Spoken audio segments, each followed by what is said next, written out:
What is up, everyone? Hello and welcome to another episode of This Week in Real Estate. I am Ray. I've got an exciting show for you today. We have a ton of news to talk about as well, and we know that the Fed is going to release the rates right after the show. So there's going to be a special release after that. But before we get to all this stuff, I have a special guest host joining me. He's a guy that's near and dear to my heart. I think actually maybe one of the first guests ever on the show. So we're bringing him back. Please welcome the Tim Macy of the Tim Macy Show, hashtag Whiteboxing. Welcome back, Tim. What's up, man? It's awesome to be here. It's been a long time. I'm excited. You have a nice goatee. The first time Tim did the show, it was the Bearded Men of Real Estate show back in the day. Yeah. And Tim spent 3 months growing attempting a full beard, and it was awful. Bad. It was I remember. It was no good. But I did the show from some Tom Ferry event. I think from it was a conference, or something. Yeah. And I remember people kind of looking at me like, "What are you doing with your facial hair?" And I'm like, "Well, I'm going to be on Ray's show, and so I've been working on this thing for a while." It was so awkward. Yeah. So awkward. Yeah, I think you were the first guest that we ever allowed onto the show, if I'm not mistaken. Yeah. I broke down the door so others could be a part. That's right. Broke down the barrier. And if you didn't see the thumbnail, Jack Adderidge, he's actually joining us on Clubhouse. We're broadcasting in 4 different locations right now. We are on Facebook. So join us live on Facebook. You can comment. We can display your comment. We can also display your comment if you're watching on YouTube, just like Olivier is. He said he was first today because Matt LaMarche, he's in a listing appointment. So sorry, Matt couldn't join us today. And Janice is over there too. What's up, Janice? Thanks for joining. And you can also comment on LinkedIn. We can display your comment there. Or if you're on Clubhouse, you can actually chat with us live. You can join some of the conversation. So hopefully, Tim, there's a lender that is going to be joining us a little bit later, and hopefully he will be here today to talk a little bit about this rate hike and what it might mean. But Jack mentioned earlier that he needs to get on the YouTubes or the Facebook so you can see this image. So I'm gonna display it for us. But there's something significant about this. I want to see if you can guess it. Did I already tell you, Tim, what's significant about this? No. Okay. I used AI to generate this thumbnail. Isn't that wild? For everything. Well, not me. It didn't generate me. But so for those of the audio listeners, it is a blurred background of what it looks like a house of weathered cards on fire. And then in the foreground, I have this little. So what I did, those 2 images were generated. It's the same image, but one of them's blurred, one of them's not. Those were generated by Midjourney. And I basically described what I was looking for because I was looking in Canva. I just couldn't find anything that I was looking. So I was looking in Canva. I couldn't find it. I went to Midjourney and described some other people's specifics because they were like, use this focal length and do this and that and that. So I'm like, yeah, that looks good. So I stole those and I put it in there and it spit out 4 versions of this. I upscaled one of them and bam, done.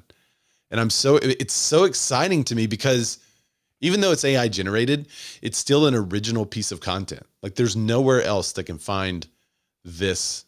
I guess I should take this down now. I've been talking about it. What I think is interesting is people are looking at a lot of AI and saying, okay, you're just pulling all the creativity in humanism out of this stuff that you're creating. When in actuality, it's a tool to take that thought that you have in your head. Like you had this thought in your head of having a thumbnail with this weathered house of cards that's on fire, like this house of cards that's on fire. Like, and without AI, you couldn't generate it. But there's no way I could have built that. Yeah. It's amazing. Yeah, it's awesome. I don't have the artistic ability to draw it. I couldn't hire someone in the 5 minutes it took me to create that. I couldn't hire somebody that quick to do it. It's just a little thing I needed. And I think that's going to be the fill-in for AI. Yeah. Matt Thomas, he's joined us. He says A to the I generated. So Matt was breaking news 2 weeks ago, but we didn't really understand what he was talking about. He was one of the earliest people to mention this LLPA thing. And we have more information about these tables and what it means for consumers and the economy and all that stuff. So without further ado, let me get to the first article of the day. Let's do it. So bidding wars are reignited. Home prices are on the upswing again. So home prices may have begun to increase once more after cooling off for most of last year. I would say the back half of last year, actually. I think the first 6 months of last year were pretty rapid. The main cause for this recent surge is a sharp decline in new listings, resulting in an already scarce supply of homes for sale. As a consequence, bidding wars have resumed and more homes are selling above their asking prices. According to Black Knight Home Price Index, home prices experienced a seasonally adjusted 0.5% increase in March compared to February. This marks the third consecutive month of price growth after revisions to January and February data. Approximately 30% fewer listings were introduced to the market in March compared to the pre-pandy levels. This deficit continues to grow as potential sellers are hesitant to list their homes in the current high mortgage rate environment. This issue is particularly concerning as it occurs during the spring housing market, which has historically been our peak. Buyer competition is not only driving prices up, but so is accelerating the market. Nearly half of the homes on the market are being sold within 2 weeks, the highest portion in almost a year, according to Redfin. National gains, however, do not represent the significant differences in regional price strength and weakness. Prices in expensive metropolitan markets like the West are well below their recent peaks, while 40% of other major markets have seen prices return to peak levels. So we're really seeing that location is making a huge difference right now. Mortgage rates have been fluctuating between 6 and 7%, and buyers are adapting this higher rate environment as sellers have been improving overall in the past few months. Sales have been improving over the past few months. Home builders have reported strong quarterly earnings utilizing incentives such as the mortgage rate buydowns, those 3-2-1s or the 2-1s that we've been talking about. The lack of existing homes for sale have proven beneficial for builders who make more extensive supply at their disposal. CoreLogic's separate report says home price comparisons over a year revealed 3% increase in national prices. Sunbelt markets are outpacing the cities in the West and North. The current rebound in home prices highlights the lack of inventory in housing market. Factors such as affordability and remote work conditions are driving prices in various regions around the country. So let's take a look. Redfin has some really good graphs on this that I liked. And they have one that shows the migration. If you haven't checked their migration data, that's pretty cool. So let me share this tab here. There we go, maybe.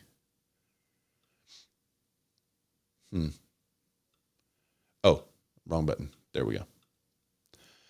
Okay, so this is the dearth of new listings keeps home prices from falling further. This is Redfin's take on it. And towards the bottom here, they have some really cool graphs that I want to dive into. The median sales price is negative 2.8% year over year. This orange line is 2023. Let me see if I can zoom in a little bit more on this. The orange line is the one that I want us to pay attention to on these graphs because that is 2023. It's just getting wider. It's not actually zooming in. All right, there we are, zoomed in. So as you can see, the 2022 is the red line. So that was what happened last year. We are just under that on the median sales price. And then look at it, how it compares to 2020. This is nuts. Tim, I'll bring you up while we look at this stuff too, so you can comment on these graphs. The median asking price is plus 0.2%, that's not a huge gain, but you can see what trajectory we're on. Seems like what it did last year. And then the home buyer housing payments. This is a significant increase. Last year at this time, it was around, what is that? 2,300 maybe. And now it's around 2,555. So homes are costing more, even though the prices aren't increasing as much. Yeah, for me, that's the story of the market, that graph with the increased payments, because it's like this lack of inventory with higher than ever monthly payment costs. So we're looking at price and what price is doing. But what's the really interesting story in the market is what buyers' mortgage payments are and how much higher those are than in previous years. Yeah, that's a good point. How can I'm really trying to adjust this screen here. Oh yeah. It's gonna give me some. Oh, there it goes. There it goes. So I do want to note. I want to make a note. We'll call it the Susie Orman note. Susie Orman said in May and June. Yeah. That people should not buy a house that they should wait. Now, at that time, the median payment on a home was about 1,400-ish. Yep. And she was like, don't buy a home now. You want to wait. You want to wait until all this stuff sorts out. The next year it jumped to 1,600. The next year it jumped to 2,250-ish or 2,300. And now it is up to 2,555. So I think it's safe to say that Susie was way wrong. I mean, way wrong is probably one of the understatements of the century. I mean, she's one of my favorite commentators to pick on because of how often that happens. Yeah, just awful advice. And that's what we're seeing in the market is that, prices have this pressure on them to push down because of how much higher the mortgage payments are and how much higher the cost is for buyers. Yet they're being held up by the pressure going upward of just complete lack of inventory. And so what you just led into the very next graph right here. Yeah, you see the orange line is that inventory. The gray line is the pandemic effects. So you see this like U. Yeah. Well, the orange line is the next lowest line. We are at our lowest point. It's negative 22.4% year over year on inventory. So I think we're kind of stuck in this. It's tough for buyers because their mortgage payments are higher, and there's no inventory to really bring prices down. And so we're just kind of trudging through this market of stagnation. Yep. If you would ask me today, Ray, were there more homes for sale the months that the 3 months preceding or 3 months after the pandemic happened? Were there more homes for sale at that time than there are now? I would say no, surely not. People were removing their homes left and right. There should be way more homes for sale now because there's no pandemic. I would be wrong in that there's actually fewer homes for sale now than there was towards the bottom of the announcement that everybody has to stay inside, lockdowns and all that stuff. There are fewer homes for sale now than there were during the lockdown. That's a wild stat. Well, I do think we feel like there's more homes for sale because they aren't flying off the market like they were previously. So it feels like there's more homes for sale, but there's actually not. Yeah, that is true. Shawnee, what's up? I saw you on mute. Yeah, I was just going to say, in my market, they're flying off the shelf. I put in 6 offers last week, all over asking. Just for an example, one was the house priced at $750. The offer was $70K over asking, waiving everything, rejected for higher. Every price range, even $300,000. They got 22 offers. I mean, it's so much more amplified than it was. It's unreal. I mean, every offer I put in was way over asking, waiving the appraisal, everything. And this is what's happening in my market. So, and what market are you in again? Tell everybody so they can look. I'm in Eastern Pennsylvania, so I'm outside of Philadelphia and also licensed in New Jersey, and these are in both states. Okay. And so last month it's been like that. You should take a look at the migration data because I was actually looking at the Philadelphia migration data yesterday, and a lot of people are moving from New York to Philadelphia. Isn't that interesting? So that's true. There's a lot. That's right. You may have what some of the what some of the middle of the country is experiencing. You may also be experiencing that in Philadelphia because of that migration. So I'm going to leave a link to this article in the description. There's also a place where you can find housing data on Redfin, and you can look at the migration data and choose your city and see where people are moving to or from, which is a great way to find some referral partners in those areas too, if you're a real estate agent. But 5% of listings did have price drops. So that is at a high for this time of year compared to the previous 3 years. So I think that experience is going to be localized, though. Just what Shani was saying, the homes in New York may be having massive price drops while homes in her area are going way above list. So interesting article from Redfin. Let me get that back down. Again, the link is in the description. But what is going to happen with the upcoming Federal Reserve announcement? Is that going to make things better or worse for buyers?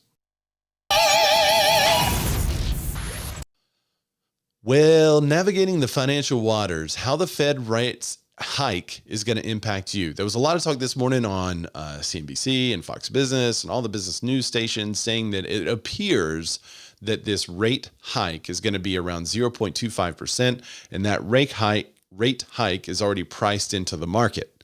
If it's not priced into the market, then you're going to see some massive changes today after 1 o'clock Central when it's announced that there's most likely a rate hike. So most experts are predicting this. So what does it mean for us? This says experts predict that the Federal Reserve will approve a 0.25 percentage point interest rate hike this week, making the 10th time it has raised its benchmark interest rate in the past year. Now, just for some of you who don't follow the Fed history, which is staggeringly exciting, normally the Fed would increase every other meeting.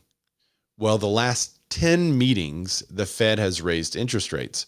What they're trying not to do is to get into a situation like they were, I think, in the 80s, when they were grappling with this high inflation cost. And as they would miss a meeting for a rate hike and something bad would happen. So they're trying to get ahead of that, even though that it is putting some pressure on some regional banks. So despite the Fed's rate hiking cycle beginning to cool inflation, higher prices have caused real wages to decline. According to the U.S. Bureau of Labor Statistics, real average hourly earnings have fallen 0.7% from a year earlier. As households' budgets get squeezed due to incomes not keeping pace with inflation, more and more people are relying on credit during the time of rising interest rates. University of Chicago economist Thomas Flipson warns that people are racking up debt, and that's troublesome. One significant impact of the rate hike has been the increase in the average credit card rates, which have now exceeded 20%, an all-time high.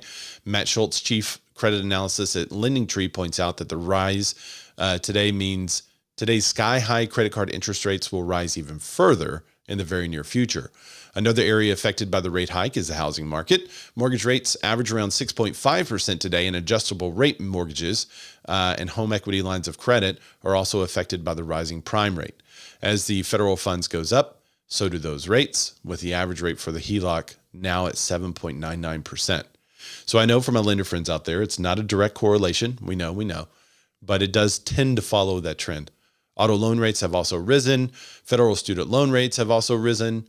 And finally, deposit rates at some banks have climbed to 4.5%. The Fed's influence on deposit rates is indirect, but yields tend to be correlated to changes in the target federal funds rate, with savings accounts at some of the largest banks currently up 0.39% on average, yielding over 4.5%.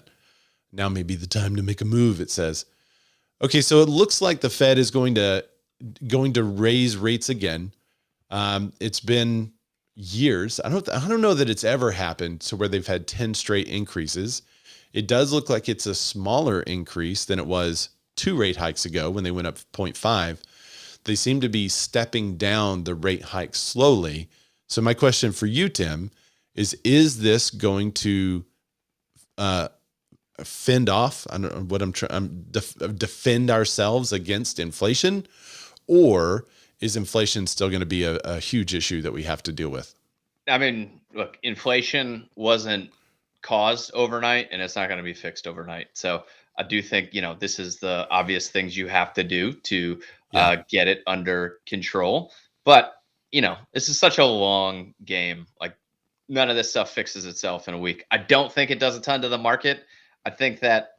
Do you think do you think most people have priced in this rate hike, or do you think this will be a surprise? Yeah, I don't think anybody was not seeing this coming. Like you said, they've raised it for the last 10 meetings. So, like, okay, what is this, the 11th meeting that they're raising it, or the 10th meeting? So I think it's been priced in everywhere. I don't think it has a major impact. I think the impact comes when they finally have a meeting and decide to not raise it or lower it. I think the last time it was raised, I think I predicted, and you guys can correct me if I'm wrong. I know somebody will correct me in the comments, but I think I predicted another rate increase because Olivier was saying that Canada said no rate increase this time. And I think it's going to be a 0.25. I think I've said either 0 or 0.25, but I think I said 0.25. If not, that's what I've been feeling the last month or so, that I agree with you. I don't think it's going to correct itself very soon, very often. One of the things I look at to determine if it's going to be a rate hike or not are the jobs numbers. And the jobs numbers are still strong. Yeah. And that is a problem for inflation, because if jobs numbers are still strong, people are still working, the economy is still expanding. That means more people have orders on producers. Those producers can't keep up with those orders, so they have to raise their prices. Keep raising prices. And that raising of prices is exactly what this inflation is. So weird that good jobs numbers hurts in a way. Like, doesn't seem like it should make sense. Yeah, we need almost full employment, but not full employment. That's what some of y'all could be fired. Like, that would help us. Like, which that's happening in some real estate and tech firms.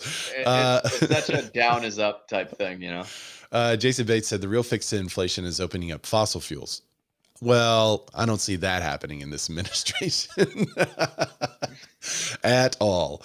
Although there was a news story that we're not going to cover today about New York, and maybe this is why everyone's going to Philadelphia, Shawnee, but New York has officially banned gas cook stoves, the use of gas appliances.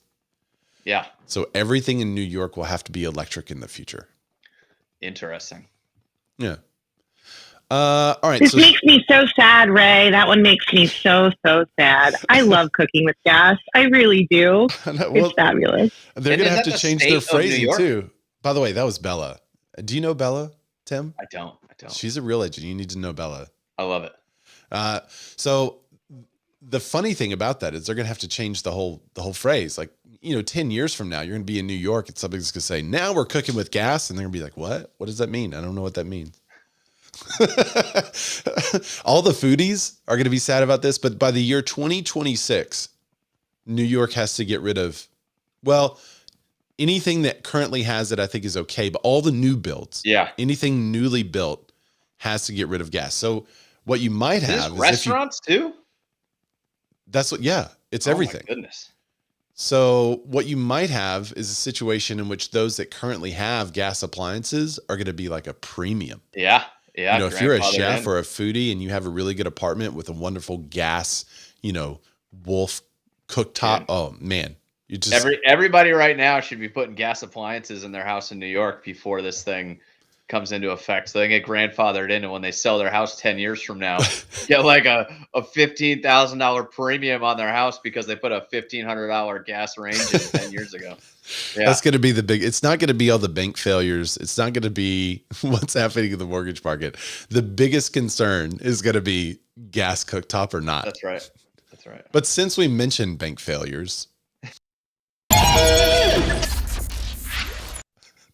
bank failures and jittery buyers, spring housing market faces hurdles. As the spring housing market kicks into gear, mortgage demand from home buyers has been erratic. Buyers have become increasingly sensitive to mortgage rates, which have been fluctuating on a weekly basis and are still higher than a year. Now, as a series of bank failures are making it more difficult for affluent buyers to secure loans, could get even worse. Mortgage applications to purchase a home fell by 2% last week compared to the previous week, according to the Mortgage Bankers Association seasonally adjusted index. This demand is 32% lower than it was during the same week last year. The average contract interest rate for a 30-year fixed mortgage with conforming loan balances up to $726,000 dropped slightly from 6.55% to 6.5%. The average rate for a jumbo loan, which are higher balance mortgages, were marginally lower at 6.37%. However, the spread between the jumbo and conforming loan rates has been narrowing over the past few months. The jumbo and conforming spread continues to narrow, an indication that there is a reduced lender appetite for jumbo loans following the recent turmoil in banking sector, heightening concerns about liquidity. That was Joel Kahn, MBA's chief economist.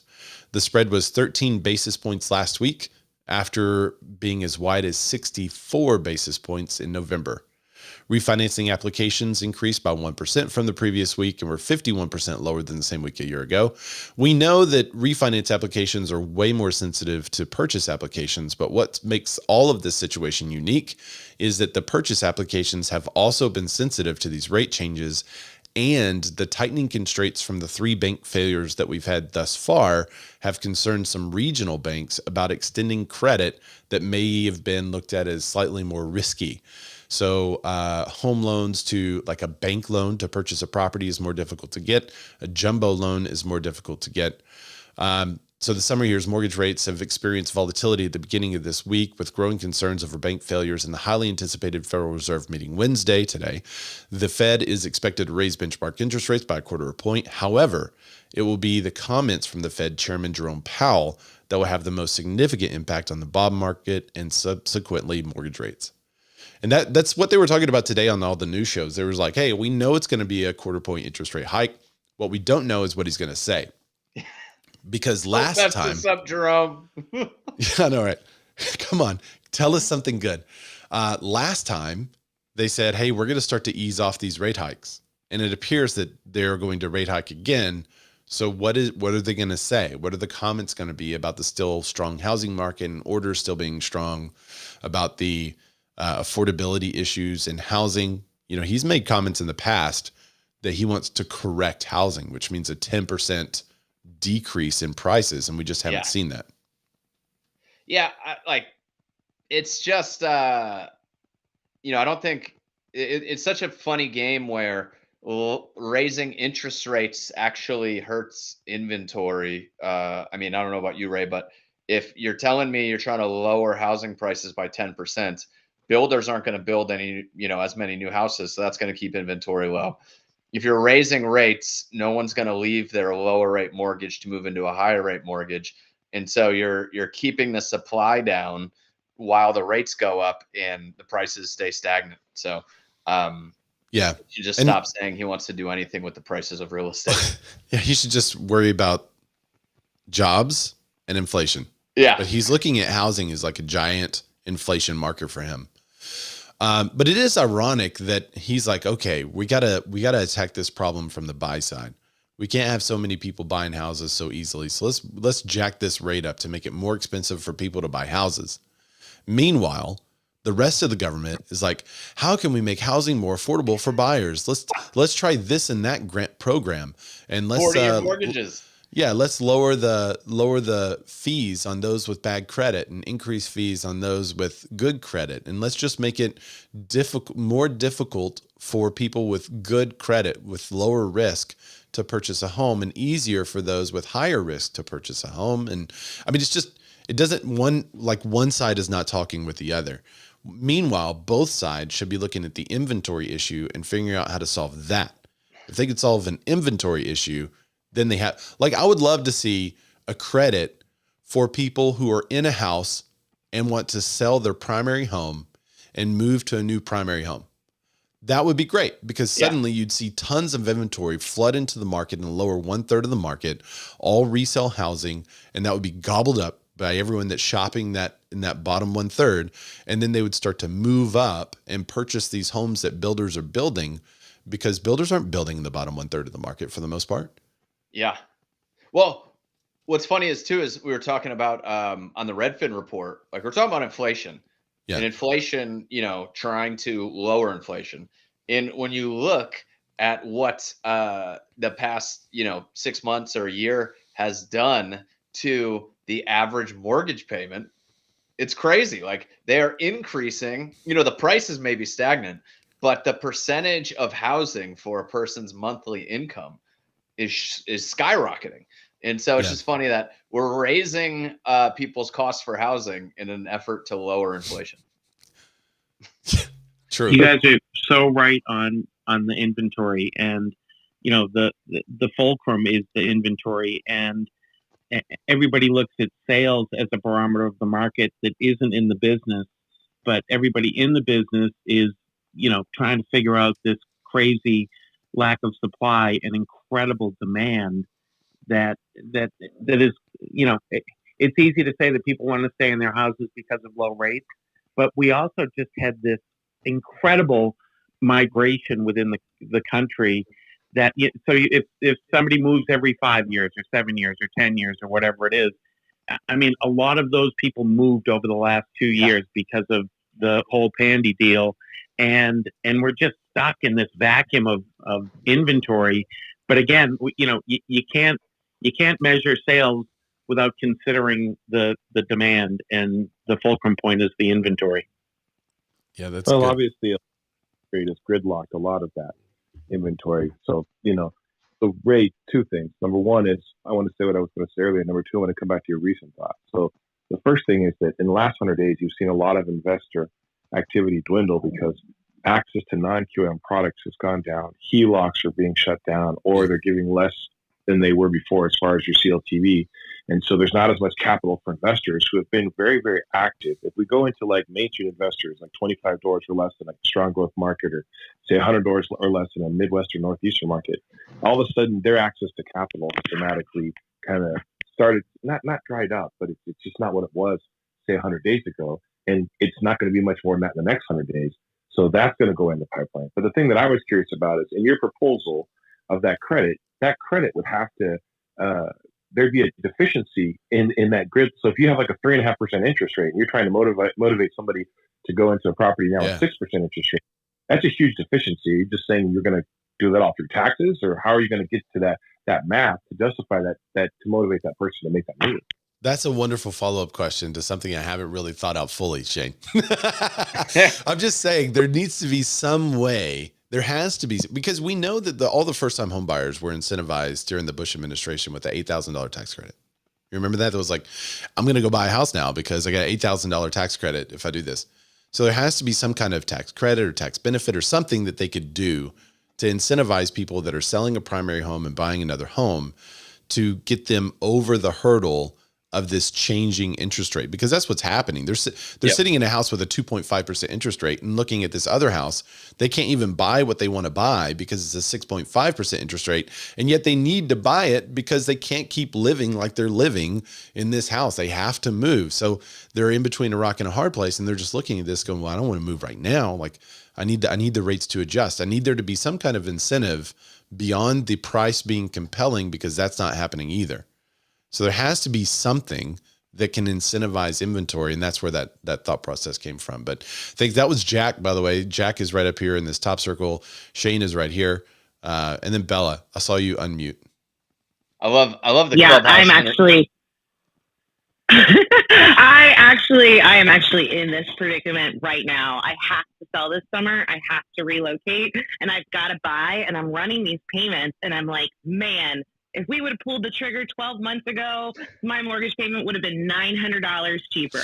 And it's just, you look at it and you're like, well, maybe I should rent. I'm not really sure, but like, no matter what, I'm selling. But there isn't a lot of motivation other than it's right for my family and we've got to do it. Yep. But yeah, it's wild. It's literally wild every day as a buyer to be on realtor.com and watching these payments go up. It really is. Yeah, it's a struggle. Well, you know what they say, Bella. You know what the part-time agents say? The Tim Macy's of the world. Marry the house, say? Date the rate, right? Yeah, marry the house, date the rate. Oh, for sure. For sure. You know, like I think Jack and some others, you know, I think the problem that we get to is that a lot of the solutions of the Bush administration, like you were bringing up, there is no demand issue. And so they have all these programs to try to make it easier for buyers to buy houses, and that's pushing demand. We don't have a demand problem. We have an inventory problem. And so, but on the same hand, politically, nobody wants to put something in place that helps developers, right? Yeah. Like the political thing to do is put something in place that helps the first-time home buyer. Yeah, the sweet little home buyer. Right. Jason, just what Jason Bates says, give a subsidy to builders who are building starter homes at an affordable price. We don't need more buyers, just more homes. Yeah. And when you look at the cost of materials, the cost of land, the cost of everything else, like the only thing that makes sense to build right now is more expensive stuff. Like that's the only place there's margins. There's just not margins in affordable housing. And so builders aren't doing it. And we got to figure out a way to make affordable housing a attractive thing for builders. Well, speaking of affordable housing, one solution that a lot of buyers are finding is just to move out of the area completely. Yeah, Redfin reports that out-of-town moves remain popular as high housing costs push home buyers to more affordable areas. So despite a 4% drop in out-of-town home searches compared to last year, migration holds up relatively well due to the high cost driving home buyers to new metros. I'm just thinking of calling some of the smaller towns in our area metros. Immigration has rebounded from pandemic lows, which many people moving into large coastal cities such as San Francisco and New York. However, these cities are also losing many home buyers to more affordable parts of the U.S. Half of the most popular destinations are in Florida, and all are in the Sun Belt, where home prices are generally lower than the areas where people are moving from. Shay Stein, a Las Vegas Redfin agent, highlights that affordability and low-cost living attract buyers from expensive Western locations to places like Las Vegas. Is Las Vegas less expensive? I guess it is, yeah. Outside of the Strip area, the Henderson area. I know that's where my aunt years ago did real estate. Home searches outside of buyers' metros surged in the late 2020 and early 2021 as remote workers capitalized on low mortgage rates to remote work opportunities. That was back in the day where the offices were like, oh, you don't have to come into the office anymore because the pandy. Major U.S. coastal cities have seen a rebound in immigration, offsetting some of the outward flow of home buyers. The net inflow of immigrants more than doubled in the cities like San Francisco, New York, and Los Angeles in 2022. Taylor Marr, a Redfin deputy chief economist, explains that the recovery in immigration has provided a demand boost for housing in rental markets, particularly compensating for existing residents moving inland. The most popular destinations for relocating home buyers are Miami, Phoenix, Las Vegas, Tampa, and Orlando, with typical home in 8 of the top 10 most popular destinations being less expensive than their respective origin cities. This affordability, combined with increasing immigration to Sunbelt cities, contributes to the ongoing migration trend, which is exactly what we are seeing too. Let me see if I can find the link to this, to where they have the migration data on Redfin, and we can actually look at some of that live. But you guys have heard me say it on the show before, but for years I would tell people that Arkansas is a wonderful exporter of talent, that we had great people that we were sending all over the continental US, and almost all of my referrals 3 years ago were outbound. And that has drastically changed to where now we have so many inbound referrals that it's honestly hard to keep up with them. And they're moving from places like Oregon and Seattle and Los Angeles. And, these cities where when I was growing up, I heard all of my friends wanted to move to. So it's kind of a crazy trend. I'm sure you're seeing that in your San Antonio market. Well, a ton. But I think the slingshot kind of goes both ways. So I was just in New York City, and it's funny that they've seen like a pretty good migration back as well, because people leave New York City when COVID hits and they're like, oh, I'm tired of the city, I'm moving to Salt Lake, and then they live there for 2 years and they realize, holy crap, like I miss the energy that's in New York, and then they end up going back. And so I don't know, man, I think people moving is an interesting thing. I do think there's a mentality around it where people view moving as as an easier, more attainable thing to do than maybe they did 5 years ago, because so many people moved, so many people watch their friends move to different cities. Like, I think that's a more attainable thing for people mentally than it used to be. Yeah. And we're all so much more connected. I remember when my friends moved away when I was a little kid, it's like, okay, I'll never see you again. Yeah, might as well move to another planet. Like, that's right. Now, like, you just, your friends on whatever kids are friends on these days. So, Shawnee, I'm showing the New York right now, the New York charts, and one of the top places that people are moving to is Philadelphia. More than 4,929 people are searching to move to Philadelphia from New York. More than 2,046 people are searching to move to Boston from New York. I think the number one. Oh, see, there it is. People are moving to Houston. Oh, that's nice. People are moving to Honolulu. Yeah, that's a fun change. Yeah. Look at that. People are moving to Atlanta from New York. Yeah. But so in my scope as an Arkansan, Atlanta is still a gigantic major metro. Orlando is so huge compared to where we are now. So I think we're getting a lot of the ancillary cities, like maybe the populations that are moving into those areas are saying, wow, we're getting crowded here. And then they're moving out of those secondary cities into our area. I don't have a lot of people moving from New York City to Arkansas, but the surrounding areas in New York, yeah, we got a lot of people coming here from that. Yeah, I think people are just looking at the cost of living. Like we said, the average mortgage payment is such a larger percentage of people's income that they're perusing the country on Zillow and saying, "Oh, Little Rock looks cool." I'm going to check out San Antonio too. Have you ever? Oh, check So it out. there's another piece of data that people look at, and they say, what's that website? How Money Walks is a good resource for a lot of people to look at. However, How Many Walks is a little bit old in the data. How Many Walks is, I think, 2 years old in the data. So right now it's like at the height of the pandy. So you have to be careful when you look at the data. What Redfin is using is what people are searching for. So if I'm in Little Rock and I start searching for LA, then they'll say, here's somebody that may be wanting to move to LA from Little Rock. Did somebody unmute real quick? I'm going to go to you and then I'll go to the next story. Yeah. Hey, I was just in Bentonville over there. Yeah. And, I the other day. And one thing I will say when you talk about that, like people coming from not necessarily New York City, but the outer edges, is a lot of suburban edges and transitional urban edges, they have their little main street corridor. It's boutique, and that's where they spend a lot of their time. And so that kind of plummet into the city isn't as big of a deal as it once was. If you're looking for that, I mean, what I saw in Bentonville the other day, and then Fayetteville and stuff like that, it was just amazing. Like, you guys have transformed so dramatically. So now all of a sudden someone doesn't feel like they give up that boutique restaurant. They don't feel like they give up that really cute walkable area, because when they go, if maybe that wasn't so much there 10, 20 years ago, but it is now, and more people are hearing about that. I see that Tulsa had some really, really cool stuff that we were just on in this last trip. Yep. So people are seeing those really cute, trendy Main Street areas develop in places like Nashville, Arkansas, Tulsa, and they're saying, hey, this has a lot of what I want, plus it's cheaper, and I can work from anywhere, and I can always fly back to my city if I want to. So I think that is one of the pronounced narratives that really accelerated through Corona. Yeah, that's very true. We're all so much more connected. The thing that's really funny that investors have trouble understanding is that materials cost in our area are no cheaper. They're like, oh, shouldn't it be cheaper? Like, no, you got to ship the stuff.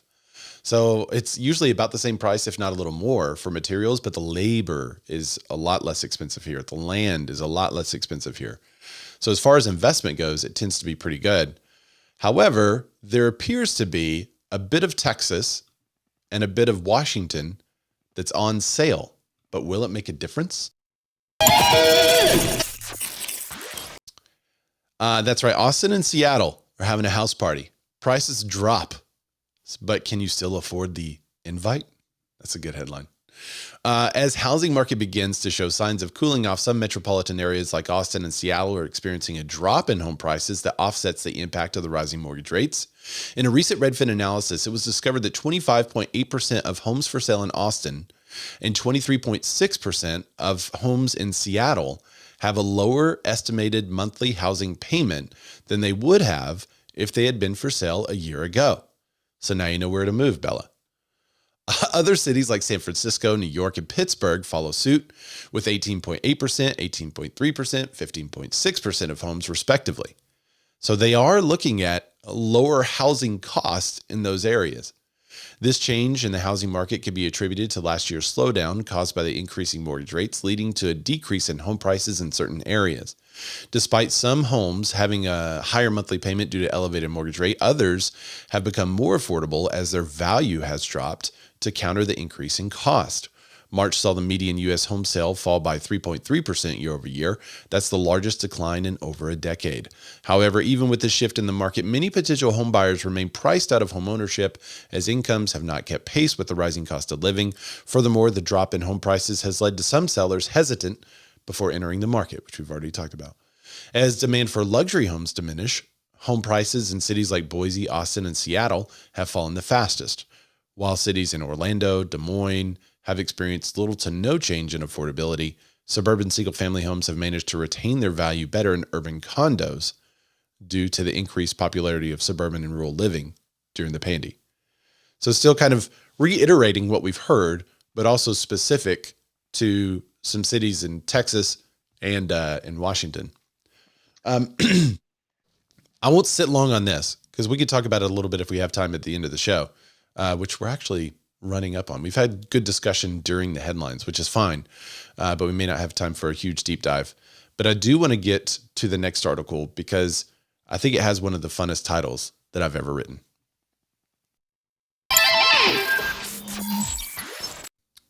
Up, up, down, down, left, right, left, BA and start. But it's for your home loan. Is there a mortgage cheat code? Does your lender know it? The mortgage industry is about to undergo some significant changes in fees on Fannie Mae and Freddie Mac mortgages. They're set to rise by 0.75 percentage points. This development has stirred numerous questions from clients and real estate professionals and even some politicians, making it essential for agents to stay informed for this accurate info. This is the breaking news that Matt gave us 2 weeks ago that was actually, it was already out there at the beginning of the year, but for whatever reason, no one really talked about it.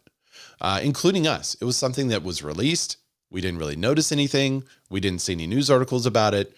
We didn't see any economists talking about it or politicians talking about it. So nobody did anything until like a week before it was put in place. So I'm talking about the LLPAs, the loan level pricing adjustments. They're affecting most conventional mortgages that lenders plan to sell to the government-sponsored enterprises. However, these fees won't apply to first-time home buyers with a qualifying income below or equal to 100% of the area median income or 120% of the area median income in high-cost markets.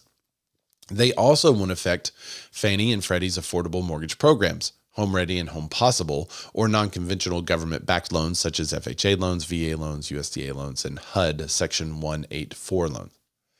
So the Federal Housing Agency has mandated fee changes that would help them rebuild a capital reserve of $300 billion. These changes will depend on borrowers' credit scores and down payments, despite the claims that borrowers with good credit are being charged more to cover those with bad credit. The overall fees are still higher for people with low credit. So the adjustments are higher for those with good credit, but the overall fee charged is still higher for those with bad credit. This adjustment aims to ensure that mortgage giants have enough capital to cover potential losses and maintain stability of the housing market. No doubt this probably has something to do with, and them going ahead with it may have a little bit to do with some banks failing recently. I wonder if that's why they were like, oh, we're getting some bad pushback, but maybe we kind of need this. These changes come as the FHFA works to waive fees for first-time homebuyers with limited income. The cost of this break will largely be supported by the higher fees on second homes, conforming jumbo mortgages, and cash-out refinancings, as announced last April. The steepest fee hikes for those putting down just under 20% of the property value. Previously, borrowers in this range could get almost the same terms as those putting down 25%, effectively being subsidized by the latter group. This fee adjustment corrects that imbalance. So basically, if you were putting down almost 20% or right at 20%, it may be worth it for you to put down less, thus being the cheat code. So on May 1st, lenders also raised the ceiling to the highest level of creditworthiness. So this is interesting. The highest level of creditworthiness used to be 740 points, but now it's 780. So those with 780 get the most favorable terms, and those with 740 get slightly less favorable terms than they would have gotten. Let's see. Let me go through here. Interestingly, Republicans have introduced bills in the House of Representatives to cancel the fee increases announced by FHFA in January. If either bill is passed by the House, it would also have to be approved by the Senate, where Democrats hold a slim majority, and signed by President Biden in order to become law. In light of these developments, agents have to stay up to date on this stuff. Oh, that's why they're saying that they have to stay up to date, is because these new bills may make a lot of changes. All right. So I know that was a lot. Basically, they're increasing fees on those with better credit to pay for some decrease on fees with those with lower credit, even though those with lower credit still wind up paying more in fees. Yeah. What do you think, Timmy? Like, it's just way too complicated. And I say that, I said, and not like as a way out of, I don't want to commentate on it, because like I kind of get it. Right? Like I hear enough of it, I kind of get it. Mm-hmm. But what you said is like, is there a lending cheat code? Like I know our contract probably way better than most of the agents in the market, and I know how to use it. I know how to do things. I know how to strategize. Yeah. for like the home buying process. And I just know that with all this stuff, there's a percentage of lenders that is probably higher than we'd like to admit that really have no idea They have no how to clue. work this thing and how to grasp it. And Right. so, yeah, I mean, I think that like working with a lender that totally gets this stuff and totally knows like, okay, here's what we're going to do, is going to be way more valuable to buyers and way more valuable to agents. So like if I'm an agent right now, I'm calling my lender and I'm saying, hey, so what's going on with this stuff? And then I'm just shutting up. Yes. I hear what they say to understand which one of my lenders really gets it, to make sure that I have the right person strategizing for my client. That's exactly it. And I was talking about this with another agent, and they were like, my lender doesn't know what to do here. They said there's not a big deal, and just to leave it at that. And they were like, maybe I should get a new lender partner. I was like, yeah, maybe. So this is what one of my lender partners, Chris Ledbetter, this is what he said. He said, it's probably a better idea to put down less than 20 to 15%, depending on where their credit score is. They could put down less than the 20 or 50. If they're going to put down 15, put down 5 instead. It puts you in a different category on there so that you can avoid the increase in fees. You still get a low rate. And then I can't remember how long after the transaction, maybe it was 30 days, maybe it was 3 months. You put down the rest of your down payment and recast your 30-year mortgage. Yeah. He said the recast cost about $250. So that's the best way to do it. Put down 5 and then later put down another 15, pay $250 for the recast, and bam, you've got the down payment with the lower fee. And then also getting outside of lending specifics and us as agent specifics, but looking at, a client's wealth plan and saying, hey, like before, if you put 20, 30% down, it would help you out on the rate and everything else. But if it's not helping you out as much, like what else could you do with that 15%? And does it make sense to be putting into your mortgage if they're not giving you as much of a reward for a higher down payment? Yeah, I agree. I mean, even stupid like high interest savings. Like, what if you just put it in a 6%, 5%? Which you can find now easier than you could. Yeah. So, speaking of wealth plan, investors. I missed it. Investors are losing some money. This is really interesting. Flipping gone wrong. Investors face the music as a cooling housing market.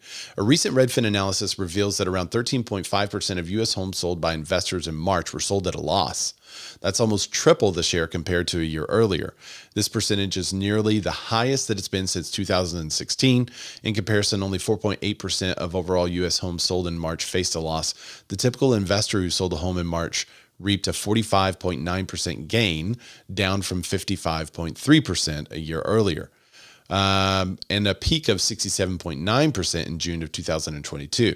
So the shrinking profits for investors can be attributed to the slowing housing market as mortgage rates rise. The 30-year fixed mortgage rate is currently 6.39%, up from a recent low of 2.65% in January 2021. Whoa. Increased mortgage payments have led to the decrease in homebuyer demand subsequently and a drop in sale prices. This has caused the rise in the share of investor-owned homes selling at a loss. But it's also caused a rise in investors actually taking advantage of the market and buying some homes a little bit cheaper than they would have. So I think they're going to regain some of those losses down the road. Around 20.8% of homes sold by flippers in March faced a loss, which is higher than the 13.5% share for investors overall. Investors who rent out their properties are also witnessing shrinking returns in some areas, with the median rent falling by 0.4%, which is not significant. Then it goes into some specifics, but check out the report on Redfin. I think Broke Agent Media also ran a report on this too. But investors are being more careful than ever. Alan. What? I'm not surprised. That investors are losing money? Of course not. Did you lose some money? No, but I mean, you had all these investors getting saved by the market. Like they would buy some house, they paid too much for it, but the market just kept going up. So they ended up making money. But it's one of these stupid things. I heard so many things that I thought were stupid when I first got into real estate, like these big statements that just proved to be true in the long run. What everybody always said is, you make your money when you buy. Yep. And just people were just buying stupid for the last couple of years, and now finally the tide's gone out a little bit, and you got some people left holding the bag. Not surprised. Yeah, I totally agree. Which may be part of the reason why you're seeing your the first pending home sale decrease since November of 2022. So lack of housing inventory is what is hindering the sales here. So pending homes, this report came out today, I believe. Pending home sales dropped 5.2% in March. Pending home sales in the United States experienced a decrease for the first time since November of 2022, which actually, I mean, it wasn't that long ago, guys.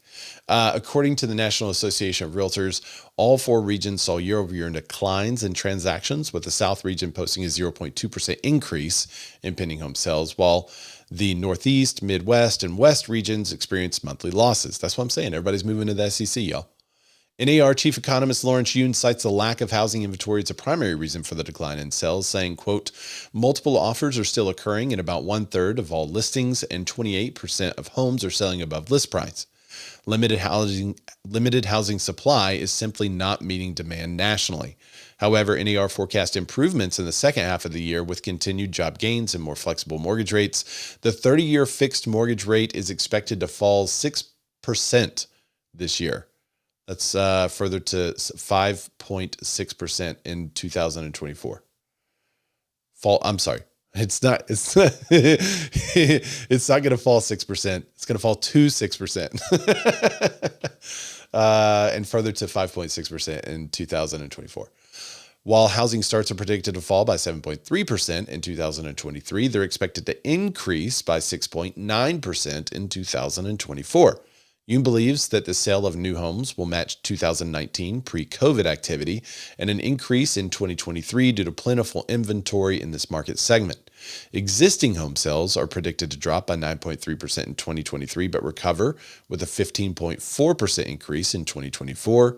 Newly constructed home sales will follow suit with an increase by 4.5% in 2023 and 11.9% in 2024. So there's some forecasting for you for the 2023 and 24 markets. Everybody says we're moving up, but slowly. National median existing home price decreased by 1.8% in 2023, followed by a 2.8% improvement in 2024. So, and the median new home price is going to follow the same. Decrease in 1.9% in 2023, improved by 4.2% in 2024. We're talking about the people with the crystal balls? Yeah. Okay. Lawrence Yun, chief economist for NAR. He's fairly accurate, but he does tend to have a pro-housing view of the future. Of course. I would say.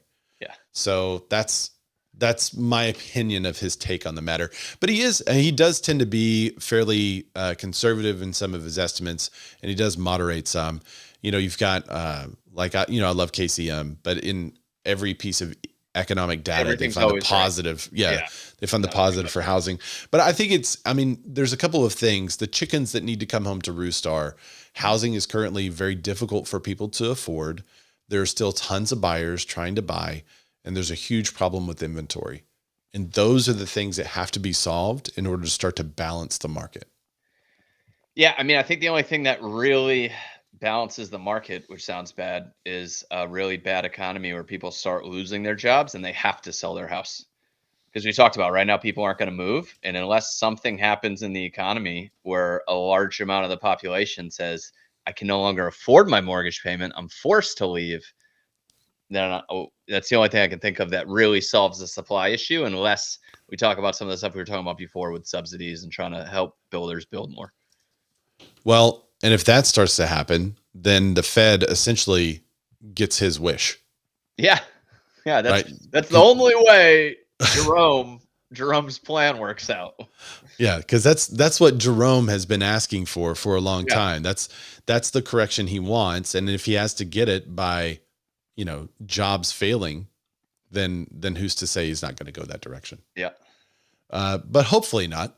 Hopefully we will find balance beforehand. I remember pre-Pandy that there was a 13% increase in housing starts, and everyone was really excited about that because we had an inventory issue before the Pandy. We were talking about affordability before the Pandy, so we can't pretend like all of this was caused by that.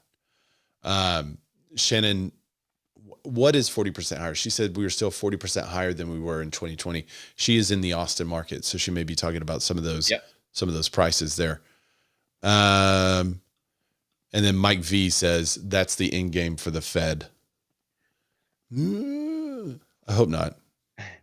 Antonio, he's just joining the show. We're just ending the show, Antonio. That's it. He says, "Sup, boys." I like our people that come in at the end. You know? Yeah. I mean, I appreciate you being here. You're going to have to catch the whole thing on the replay. Tim, thanks for joining the show today. Could you tell people where they can find you? Just DM me on the gram at Tim Macy Realtor. Instagram's the spot. At Tim Macy Realtor. Find him on the gram. We'll also link up to your gram in the show notes and descriptions. Thanks everybody for joining the show this week. You can find me at Razorback. That's RAYZORBACK. If you still want to give, we're doing a fundraiser for the Arkansas Food Bank. It actually ended yesterday. We raised over $1,000, so I appreciate you guys donating to that. If you do want to continue to contribute to that, there's still a link on my link tree. You can click that. It'll take you to a blog post with exactly how you can give to help in some of the tornado relief. So thanks again, everybody, for reaching out, and we will see y'all next week.